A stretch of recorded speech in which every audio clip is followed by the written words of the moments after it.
Welcome to Biography with Plutarch, where we delve into the lives of extraordinary individuals, seeking to understand the complexities of human character and the timeless lessons that can be gleaned from their experiences. Born on September 23, 1930, in Albany, Georgia, Ray Charles Robinson, as he was then known, entered a world marked by the sweltering heat of the rural South, where the air was thick with the scent of magnolias and the sound of cicadas provided a perpetual hum. His early life was shaped by the rustic landscapes of the American South, where his family struggled to make ends meet in a small, weathered house on the outskirts of town. The wooden porch creaked beneath the weight of his family's footsteps, while the tin roof seemed to amplify the sound of every rainstorm that swept through the region. His father, Bailey Robinson, was a mechanic and a farmer who spent long hours tending to the land, his hands worn from the physical labor, his face creased by the relentless sun. Meanwhile, his mother, Aretha Robinson, worked tirelessly as a sharecropper and a domestic worker, her days filled with the back-breaking task of picking cotton and the endless chores of cooking and cleaning for their family. The young Ray Charles was exposed to the harsh realities of poverty and racism from a tender age, experiences that would later influence his music and inform his worldview. He remembered walking alongside his mother to the local market, where the smell of fresh produce and baking bread filled the air, but also the sound of whispered insults and the feel of suspicious glances from the white shopkeepers. These early encounters with racism left an indelible mark on his psyche, fueling a sense of determination and resilience that would serve him well in the years to come. As a child, Ray Charles was fascinated by the sounds that filled his world, the gospel hymns sung by his mother, whose voice soared like a bird set free, the blues melodies that drifted from the jukeboxes in local bars, where men gathered to escape the hardships of their daily lives, and the country tunes that crackled through the radio, which seemed to transport him to a world beyond the confines of his small town. His love for music was nurtured by his mother, who encouraged his early experiments with singing and playing instruments, her patience and support providing a safe haven for his creativity to flourish. She would often take him to the local church, where the congregation's joyful singing and clapping seemed to lift the very roof off the building, and Ray Charles felt his spirit soar. Tragedy struck when Ray Charles was just 5 years old, as his younger brother, George, drowned in a washtub, an event that would leave an indelible mark on his psyche. The memory of that fateful day would haunt him for years to come, a painful reminder of the fragility of life and the unpredictability of fate. His mother's grief was palpable, her tears falling like rain as she held her surviving son close, whispering words of comfort and reassurance in his ear. The following year, Ray Charles's world was further shaken by the loss of his sight. At the age of 6, he contracted glaucoma, which gradually robbed him of his vision, plunging him into a darkness that seemed absolute and unyielding. This devastating blow could have shattered his spirit, but instead it seemed to intensify his focus on music. His mother, determined to provide him with an education, enrolled him in the Florida School for the Deaf and the Blind in St. Saddidias, Augustine, where he would spend the next 8 years studying music, learning to read and write in Braille, and developing the skills that would eventually make him a master musician. The school's campus was a sprawling complex of buildings, surrounded by towering oak trees and winding pathways that seemed to stretch on forever. The sound of laughter and chatter filled the air, as students from all walks of life came together to learn and grow. Ray Charles thrived in this environment, his disability becoming a catalyst for innovation and creativity. He learned to navigate the campus with ease, his other senses heightened as he developed a keen sense of hearing and touch.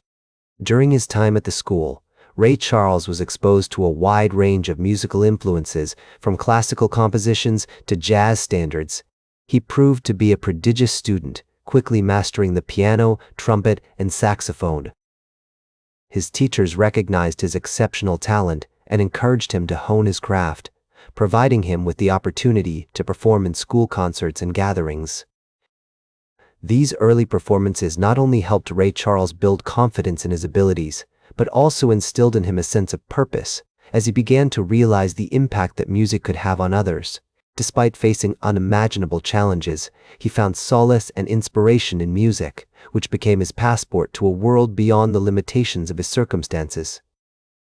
The historical context of his early years, marked by racial segregation, economic hardship, and personal tragedy, serves as a poignant reminder that character is often forged in the crucible of adversity.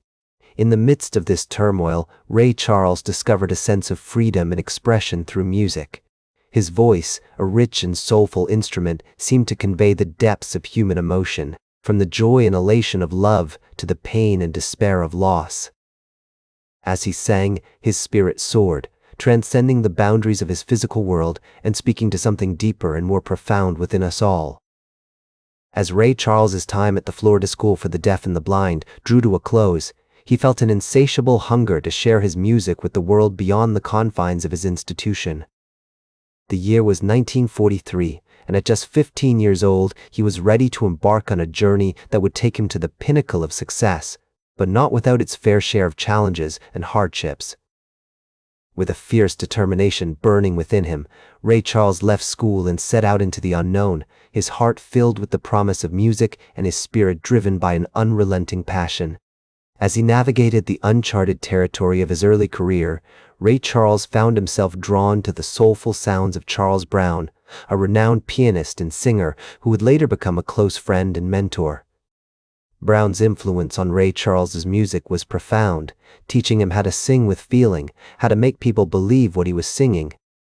This guidance proved invaluable as Ray Charles began to carve out his own niche in the music world, his unique sound blending gospel, blues, and jazz in a way that was both deeply personal and universally relatable. The early years were marked by struggle and perseverance, with Ray Charles performing in local bands and clubs, honing his craft and developing his signature style. In 1947, he moved to Orlando, where he formed his first band, the Florida Playboys. Although the group's tenure was short-lived, it marked an important milestone in Ray Charles's career, as he began to take on more leadership roles and develop the confidence that would come to define him as a performer. It was during this period that Ray Charles met Sam Sweet, a local musician who introduced him to Henry Stone, a prominent record producer. Stone was instrumental in helping Ray Charles secure his first recording contract with Downbeat Records, a moment that would change the course of his life forever.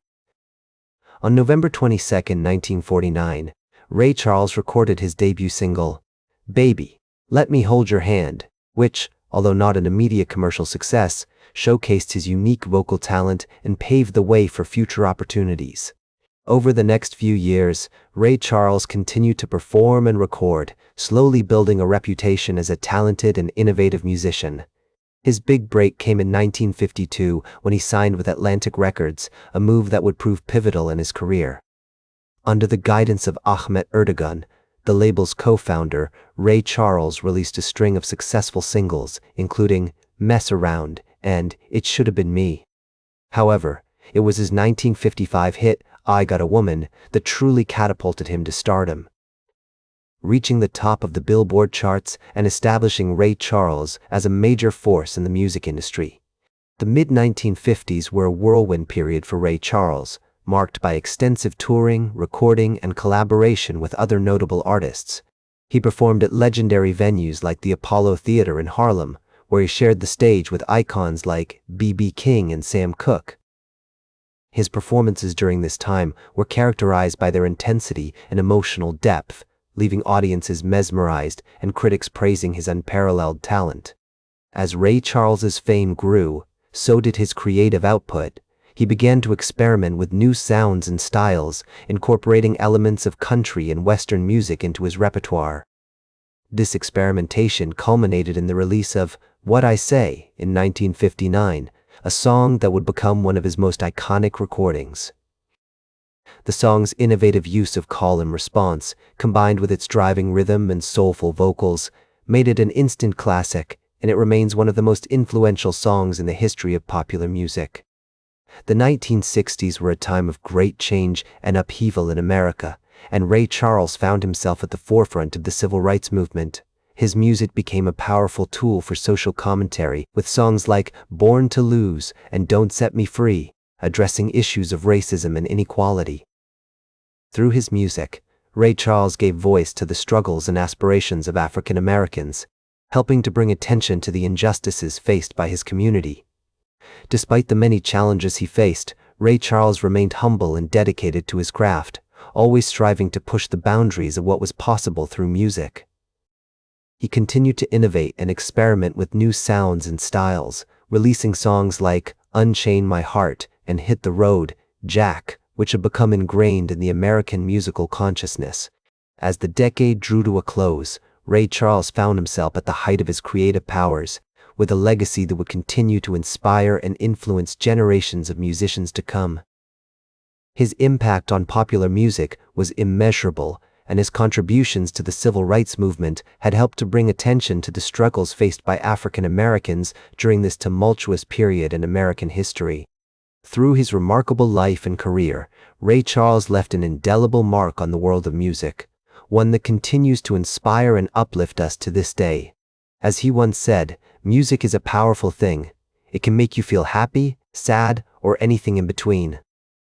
As the vibrant decades of the 1970s and 1980s unfolded, Ray Charles continued to evolve and adapt, fearlessly exploring new sounds and collaborating with a diverse range of artists who spanned genres and generations. He released a string of critically acclaimed albums, including A Message from the People and Genius Loves Company, which not only showcased his mastery of genres from jazz and blues to country and gospel, but also underscored his unique ability to transcend musical boundaries.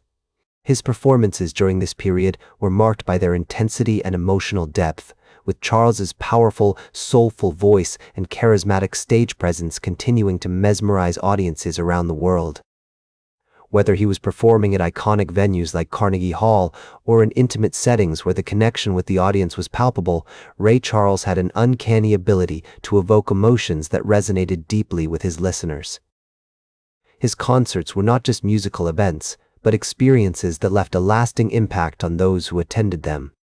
This recognition was a culmination of decades of contribution to the music world, where he had not only left an indelible mark, but it also paved the way for future generations of musicians. He also received numerous other accolades, including multiple Grammy Awards, a National Medal of Arts, and a Presidential Medal of Freedom.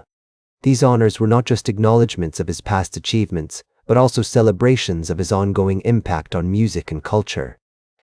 Despite struggling with health issues that would have deterred a lesser individual, Charles remained dedicated to his craft, using his music as a source of solace, inspiration, and strength. For Ray Charles, music was not just a profession, but an integral part of who he was, a means through which he connected with himself and the world around him. As he entered his later years, reflecting on the remarkable journey that had brought him from humble beginnings in Albany, Georgia, to international stardom, Ray Charles expressed a profound sense of gratitude and purpose. "I've been blessed," he humbly said, "to have had the opportunity to do what I love for so long, and to have been able to make a difference in people's lives through my music." This sentiment encapsulated his approach to life and music, a blend of humility, passion, and a deep-seated desire to leave a positive impact on the world. Ray Charles passed away on June 10, 2004, at the age of 73, leaving behind a legacy that continues to inspire and influence musicians across genres. Today, Ray Charles is remembered as a trailblazer, a true original who broke down barriers and pushed the boundaries of what was possible through music. His legacy extends far beyond his own remarkable achievements, inspiring generations of artists to follow in his footsteps and explore new sounds and styles. The influence of Ray Charles can be seen in the work of countless musicians who have been inspired by his innovative spirit, his technical mastery, and his emotional depth. His songs, imbued with a sense of authenticity and vulnerability, speak directly to our hearts, reminding us of the universal language of music and its ability to transcend time and circumstance. Through his remarkable life and career, he showed us that, even in the face of adversity, we can find strength and inspiration in our passions and pursuits. His legacy serves as a powerful reminder of the impact that one remarkable individual can have on the world, inspiring us to embrace our own unique talents and contribute our voices to the rich tapestry of human experience. His story is a reminder that understanding the lives of remarkable individuals helps us better understand ourselves and our own potential for creativity, resilience, and impact. That's all for today's biography with Plutarch. Remember to like, share, and subscribe. And until next time, remember that understanding the lives of remarkable individuals helps us better understand ourselves.